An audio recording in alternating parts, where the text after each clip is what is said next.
성경이 말하는 지혜가 무엇이라고 생각하십니까? 우리가 어떻게 하면 사람다운 삶을 살 수가 있겠습니까? 여러분이 아시는 대로 지혜는 지식과 엄연히 다릅니다. 지식은 지혜의 한 부분에 지나지 않습니다. 지식이 많다고 지혜가 많은 것이 아님을 여러분 잘 알지 않습니까? 저 철학자 파스칼은 인간은 생각하는 갈대다. 그 갈대가 약하고 바람에 흔들리고 금방 꺾어지고 없어질 것 같은 그런 약한 갈대지만은 그 갈대에 비유한 인간은 생각하는 갈대이기 때문에 존귀한 자라고 하는 것을 보여주는 말씀입니다. 그러나 현대인은 생각하는 갈대가 아니고 느끼는 갈대입니다. 현대인은 생각하기 전에 먼저 느끼고 감각부터 먼저 합니다. 지식은 참 많은데 지혜는 적습니다. 공연히 분주하기만 하고 조용한 생각의 시간이 없는 게 현대인들의 특징입니다. 그래서 현대인은 더 이상 생각하는 갈대가 아니고 생각하지 않는 갈대이고 생각을 못하는 갈대라고 말하고 싶습니다. 그러면 이런 생각하는 갈대인 인간의 높은 졸음과 품위는 어디서 나오는 걸까요? 그 인간이 가진 디그니티, 그게 어디서부터 오는 것일까요? 우리의 삶의 바른 길을 안내하는 지도 같은 안내서 혹은 질서를 주는 것이 무엇이겠습니까? 우리는 잡다한 지식의 노예가 되지 말고 생활의 통일과 질서 그리고 조화를 주는 삶의 소유자가 되어야 되겠는데 그걸 어디서 얻을 수가 있겠습니까? 오늘 본문에 나타나는 이 세 사람, 아브라함, 사레, 그리고 하갈이라는 사람을 통해서 오늘 현대를 살아가는 우리가 어떻게 살면 지혜로운 삶을 살 수 있을까? 그거 한번 생각해 보고 싶습니다. 첫째로 지혜는 하나님 약속 믿고 기다리는 겁니다. 그런데 여기 본문에 나타난 아브라함과 사라는 분명히 신앙인인데 하나님의 약속을 믿기는 믿은 것 같은데 전적으로 믿지 못하고 인간적인 방법으로 하나님의 약속을 이루어 보려고 했다는 여기에 우리가 한번 포커스를 맞춰봅시다. 하나님께서 75살이 되든 제가 75입니다. 올해 75살이 되든 아브라함에게 찾아오셔가지고 하나님이 야, 난 너한테 아들 주겠다. 그 아들로 통해서 씨가 번성해가지고 내가 네 후손들이 저 하늘의 별처럼 땅에 모래알처럼 많게 하겠다. 약속을 했습니다. 그런데 오늘 성경에 보니까 아브라함이 그 약속을 들은 지 10년이 지났는데도 그 약속이 이루어질 기미가 보이지 않습니다. 여러분 10년 기다렸습니다. 10년 기다렸으면 많이 기다렸죠. 아마도 이 아브라함과 사라 부부는 생각하기를 이 하나님의 시계가 고장이 났는가 보다. 하나님의 시계는 거북이 그림처럼 느려 터졌구나. 우리가 10년을 기다렸는데 10년 기다렸으면 많이 기다린 거 아닌가? 왜 하나님은 약속을 이루어주실 기미를 보이지 않는가? 라고 의심이 들기가 시작했습니다. 인간은 고난을 당해도 어려운 일을 만나도 언제라고 하는 그 기간, 그 정해진 때 그거를 알면은 충분히 참고 기다립니다. 여러분, 우리 아버지 어머니 세대가 그랬지 않습니까? 그 자기들은 못 먹고 가난하고 입을 옷 없이 그렇게 살아도 자식들은 저희들이 살던 그 고향 합천 거기서는 대구로, 부산으로, 서울로 유학을 보내요. 그러면요, 소를 팔아야 되고 전답을 팔아야 되는 그런 일이, 그러면서도 자식들을 공부시켰어요. 왜 그러냐? 한때를 볼 것이라고 기다렸지. 예, 오늘 많은 서양의 사회학자들이 말하기를 한국이 오늘날에 저렇게 선진국이 빨리 되고 참 잘 사는 나라야 된 것은 한국에 있는 특별한 교육열, 부모들의 희생, 인내, 기다림, 그였다고 하는데 전적으로 동의합니다. 그렇습니다. 우리 아버지 어머니들은요, 정말 못 먹어도 자식은 먹였거든요. 자기들은 입을 옷 없어도 입혀고 공부시켜서 뼈 빠지게 허리가 참 굽어질 정도로 일을 하는 그런 고된 노동 속에서도 내일이 있다는 것을 믿었거든요. 그래서 견디어서 정말 이렇게 훌륭한 자손들, 훌륭한 나라를 만든 거지.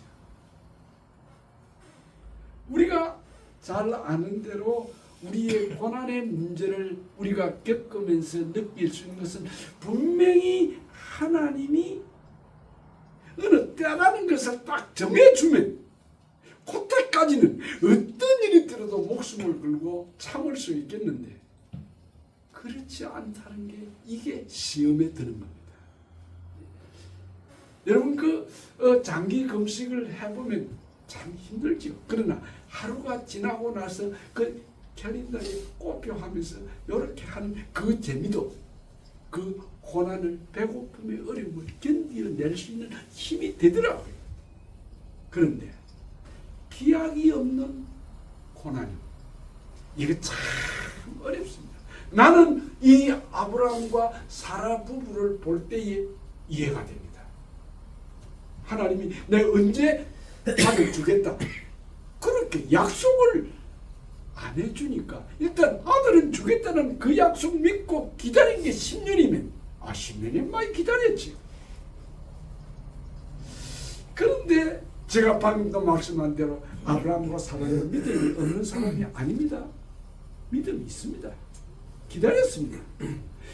그런데 그들은 인내하지를 못했고 그 하나님의 약속을 하나님의 방법, 하나님의 스타일, 하나님의 식으로 이루려고 하지 않고 거기에다가 인간적 방법을 동원했다는, 여기에 오늘 이 본문이 주는 메시지가 있는 것입니다. 그래서 사라는 10년을 기다렸다가 아들을 주시지 않는 하나님, 야속하기도 하고 이해가 되지도 않고 답답하기도 해서 드디어 지혜를 짜낸 게 자기 여종 하갈을 남편 아브라함에게 첩으로 주면서, 그래도 내 자신이 아니고 내 여종이니까 이 여종을 통해 나는 씨앗도 아들도 아브라함의 씨니까 그렇지 않느냐라고 그 제의를 아브라함에게 합니다. 통 큰 여자예요. 예, 대단한 여인이에요. 그럼 이때 아브라함은 어떻게 했어야 됐을까요?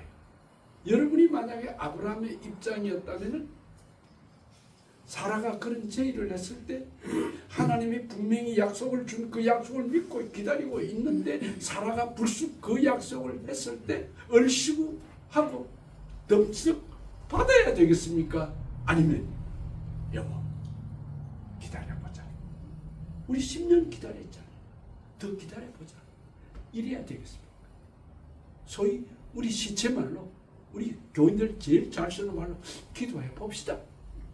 더 기도해 보자.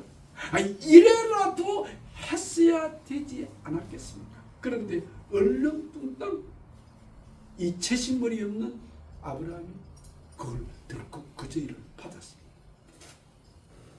당연히 아브라함은 여보 아니야. 그건 믿음이 아니야. 여러분 한 가정의 남편의 리더십이 어디서 나옵니까? 한 가정의 남편 가장으로서의 그 오소리티가 어디에서 나옵니까? 그 파워풀한 가장의 힘이 적어도 이 순간에 아브라함이 사라의 말을 동의하지 않고 여보 그건 아니야. 우리 좀 더 기다리자. 더 기도해보자. 이렇게 했어야 될 터인데도 아브라함 그만 동의를 합니다. 옛날 우리 어른들 말에 부창부수라는 말이 있어요. 남편이 노래를 부르면 아내도 따라서 부르는 그 남편의 그 아내 똑같은 부창부수 아브라함 사라가 그런 사람입니다. 우리는 여기서 분명히 알아야 합니다. 절대로 하나님을 앞서면 안 됩니다. 믿음이 뭐냐? 지혜가 뭐냐? 그것은 끝까지 하나님의 결제가 나도록까지 기다리는 그게 믿음이고 그게 지혜. 내 생각, 내 판단, 내 결정 하나님을 앞서면 안 됩니다. 오늘 우리는 이 아브라함을 통해서 하나님 앞서지 마라. 그게 지혜라. 그걸 우리가 배우셔야 됩니다. 그 아브라함과 사라의 한 번 실수가 가져온 비극, 그 가정의 불화, 그 더 나아가서 오늘 이 세계의 역사의 저 중동의 비극, 저 이스라엘과 하마스, 헤즈볼라, 이란, 시리아 지금 보통 복잡하고 위험한 게 아니더라고요. 그게 이 한 사람의 불신은 지혜가 없음 때문에 온 결과 아니겠습니까? 그렇다면 여러분, 그게 남의 이야기, 제3자인 아브라함과 사라의 부부의 이야기가 아니라 우리 가정의 이야기다. 나라면 어떻게 했을 것인가? 내가 만약에 아브라함이라면, 내가 만약에 사라의 입장에 섰다면 이 문제를 어떻게 어프로치를 할 것인가에 대해서 한번 생각해 보세요. 결론은 하나님을 앞서지 말아야 됩니다. 하나님의 약속은 하나님의 방법대로, 하나님의 뜻대로, 하나님의 스타일, 하나님의 식으로 이루어져야 되지. 인간이 하나님의 시계를 땡기고 늦추고 할 수 없는 것처럼 하나님을 하나님 되게 하는 사람에게 지혜를 주시는 것입니다. 예수님은 그래서 우리에게 마태복음 24장 13절에 말하기를 그러나 끝까지 견디는 자가 구원을 얻는다. 예. 거기 영어 성경을 보니까 stand firm to the end. to the end. 끝까지 견고하게 서 있거라. stand firm to the end. 끝까지 견고하게 서 있어라. 그런 자가 구원을 얻는다고 말씀하고 있습니다. 우리는 현실, 환경, 인간적인 생각, 논리적이고 합리적인 이유들을 하나님의 뜻을 대체하지 마시기 바랍니다. 하나님의 생각을, 하나님의 뜻을 인간의 방법으로 대체하려고 생각하지 마시기 바랍니다. 그 한 번 실수가 오늘 이 세상의 비극이 이렇게 전 세계에 그 3차 대전이 일어날 것 같다고 말하는 저 불행의 전쟁의 씨앗이 이들의 실수 때문에 온 것이라고 한다고 하면 오늘 우리도 우리 가정을, 우리 교회를, 이 사회를 지켜야 될 소금과 빛의 사명을 가진 우리가 해야 될 우리의 사명은 하나님을 앞서지 않는 것입니다. 철저하게 말씀을 붙들고 걸어갑시다. 이것이 지혜입니다. 두 번째로 여기 참 놀라운 이야기가 나오는데 사라가 하갈을 아브라함의 품에 안겨 주었는데 그 일로 인해서 하갈이 아기를 가집니다. 옛날 우리 어른들이요, 화장실 가기 전과 화장실 갔다 나온 이후는 사람이 완전히 다르다 그러더라고요. 근데 그 말이 옳더라고요. 아니 이 하갈이 아이를 가지고부터 그만 교만해지기 시작. 그래서 자기 주모인 사라를 무시하는. 지혜는 자기 분수를 아는 겁니다. 자기 주제 파악을 하는 겁니다. 그런데 그걸 몰랐어요, 하갈은. 이게 여러분 남의 이야기가 아닌 하갈이 곧 나라는 사실을 여러분 아셔야 됩니다. 오늘 얼마나 많은 성도들이 조금 잘 되고 조금 가지면 돈 가지고 권력 가지고 명예 가지고 인기 얻다 보면 옛날을 잊어버립니다. 제가 남한에 대한 설교를 석주일을 했는데 거기서 이 주제 파악하는 거, 이 분수에 대한 이야기를 하도 많이 해서 제가 길게 안 하겠습니다. 지혜는 자기 주제를 파악하는, 자기 분수를 아는 거. 잠언 30장 21절로 23절에 솔로몬이 이런 말을 했어요. 세상을 진동시키며 세상으로 견딜 수 없게 하는 것이 네 가지가 있는데, 종이 임금이 되는 것, 미련한 자가 배부르는 것. 이게 뭐냐면 갑자기 가난하다가 졸부들, 그 자기가 가지고 있는 전답이 그냥 고속도로가 그냥 거기 개통이 되면서 그냥 돈을 한꺼번에 떼돈을 벌어가지고, 저는 그런 사람을 많이 봤습니다. 예. 미련한 자가 배부른 것. 세 번째는 끊임을 받는 계집이 시집간 것. 네 번째는 계집종이 주모가 되는 것. 이거는 세상을 흔들고 진동을 시키는 지진이 일어나는 것 같은 그런 정말 불합리한 일이 이런 것이다라고 말하는데, 딱 지혜 없는 하갈이 요 함정에 빠진 거예요. 그래서 여러분, 하나님이 망고불변의 성도들에게 윤리적인 장전 10계명을 주시면서 그 서문에 나는 너희를 애국 땅 종되었던 너희를 인도해낸 여호와 하나님이다 라는 말을 거기 10계명 서문에 붙였습니다. 그 말은 무엇이냐면, 이스라엘 백성들아, 너희 과거를 알아라. 너희들이 옛날에 이집트의 종들이었다, 노예들이었다. 그러므로 너희들이 어떤 순간에 어떤 너희들이 복을 누리고 살더라도 절대로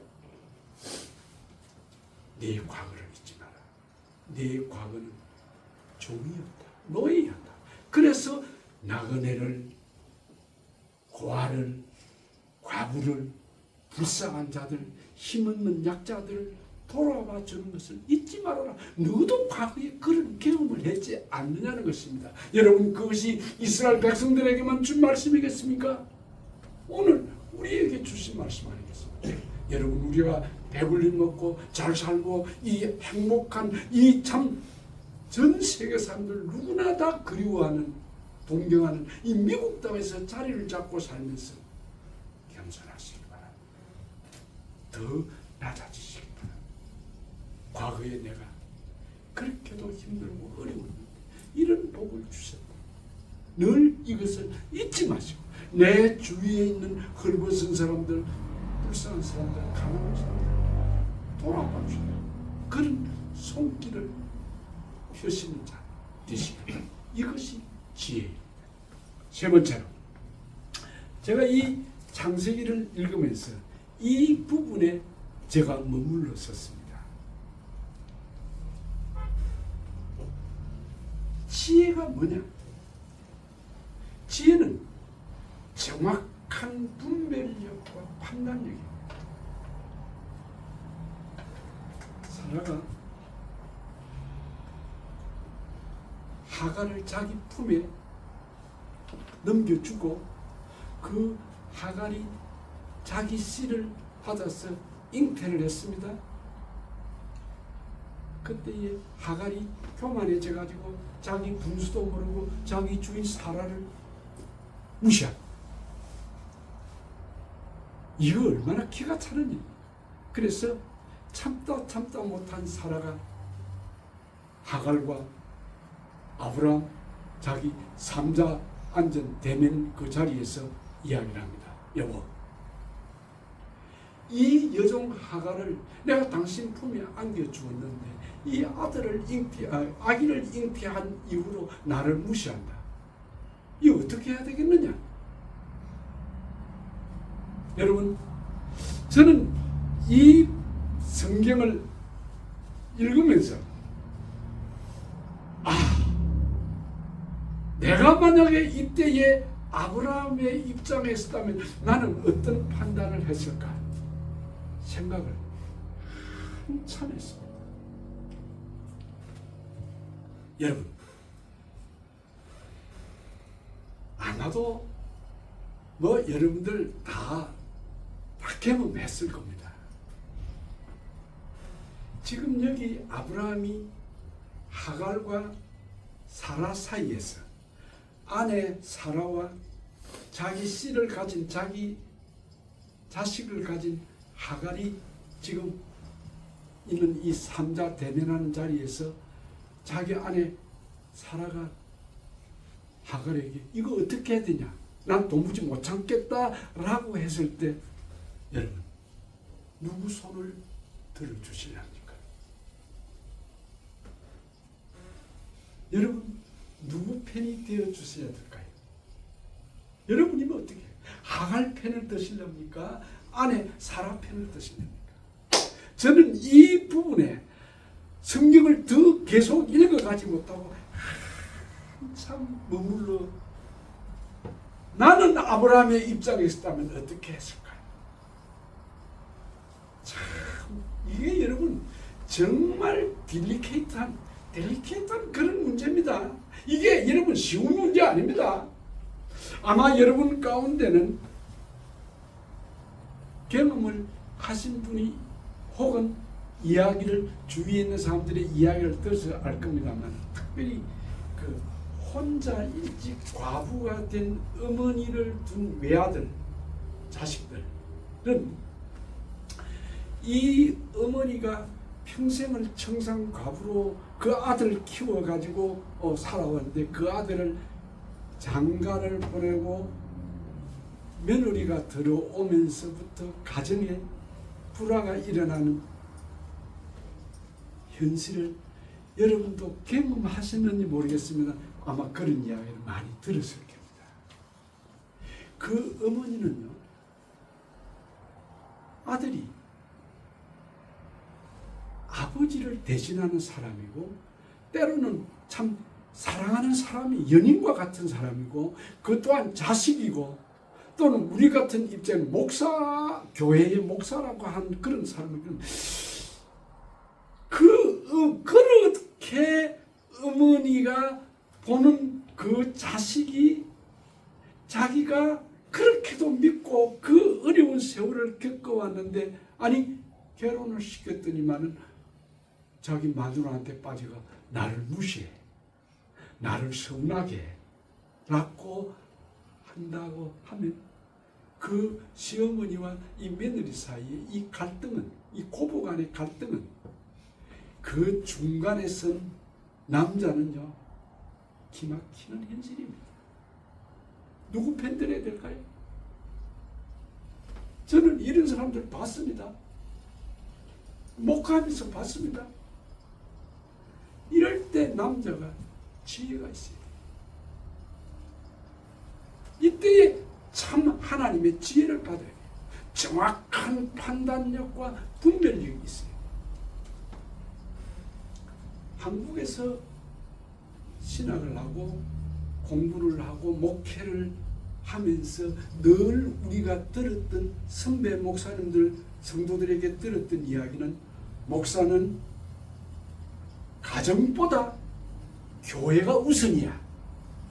이거 철저하게 머리에 박혔습니다. 그래서 목사는 언제나 교회가 프라이오리티고 가정은 세컨드, 그렇게 생각하고 살았습니다. 그런데 그렇게 생각하고 목회를 해왔습니다. 그런데 미국 와서 공부를 하면서 강의실에 들어가서 미국 교수가 하는 이야기가 똑같은 질문을 던져요.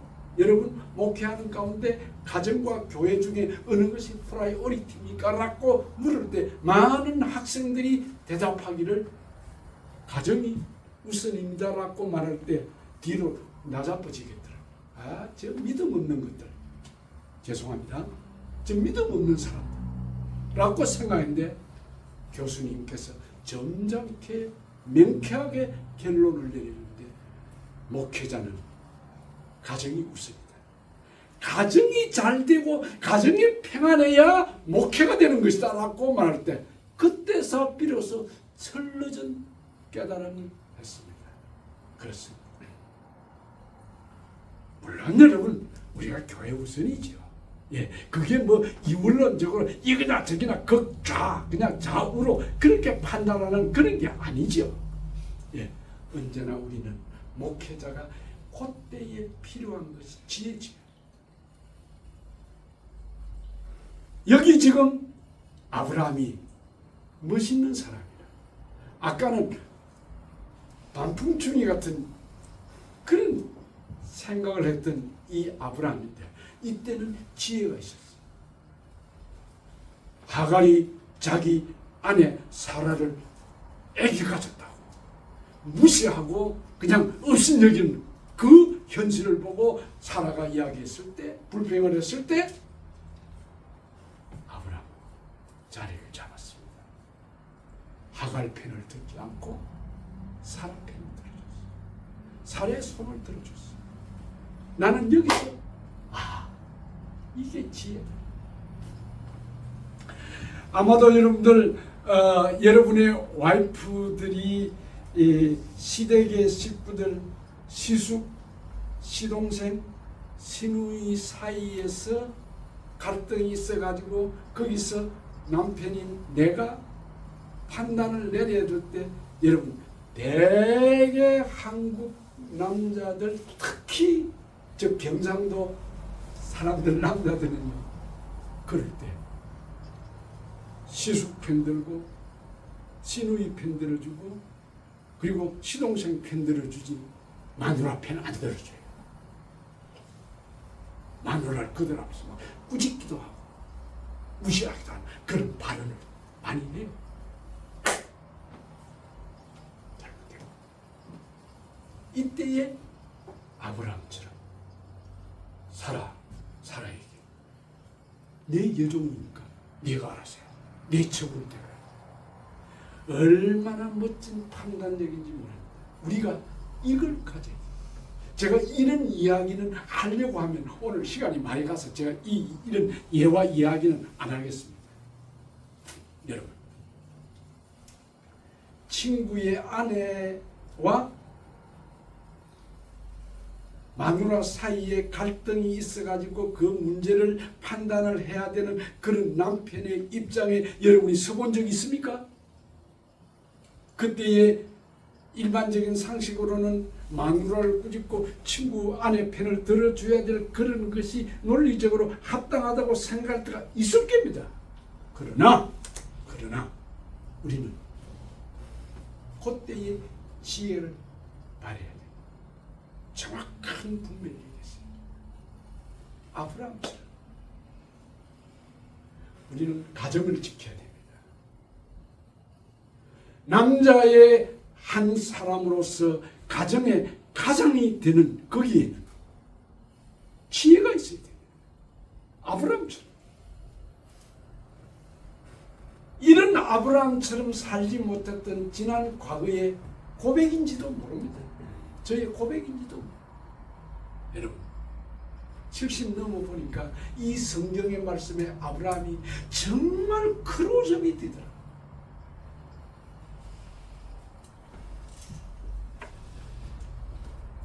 결론을 맺겠습니다. 욥기 28장을 가리켜서 지혜의 송가라고 말을 합니다. 욥기 28장에 보면 참된 지혜가 어떤 것인가에 대해서 욥이 이야기하는 것이 있습니다. 이 욥기 28장의 결론이 지혜는 뭐냐라고 할 때에 지혜는 어디서 나며 명철은 어디에서 얻을 수 있는가라고 하는 문제를 언급할 때에 말하기를 주를 경외함이 지혜요 악을 떠나는 것이 명철이니라. 하나님을 경외하는 것이 지혜고 악을에서 떠나서 자기의 순결을 지키는 것이 그게 명철이다. 그렇게 말하고 있습니다. 제가 나온 거창고등학교는요. 그 처음에 학교에 가니까 그 언덕길을 이렇게 올라가서 학교에 들어가는 교문에 이렇게 아치로 이렇게 교문을 만들고 그 위에다가 여호와를 경외하는 것이 지혜의 근본이요 거룩하신 자를 아는 것이 명철이니라고 하는 그 뒤에 잠언 9장 10절이라고 하는 그 글을 성구를 써놨는데 그게 그때에 어쩜 그렇게도 그 말씀이 좋던지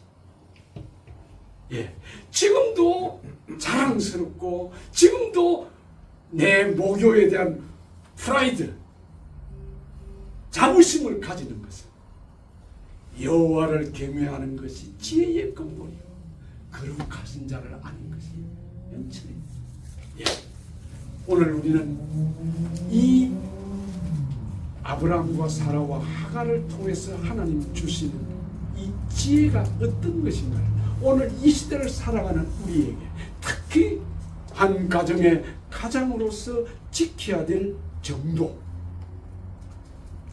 남편의 authority, 리더십, 파워풀한 힘은 가정을 잘 지키는 남자가 가장 지혜가 있어야 됩니다. 그래서 여러분들의 가정이 이런 실수를 하지 않는 축복이 있기를 주의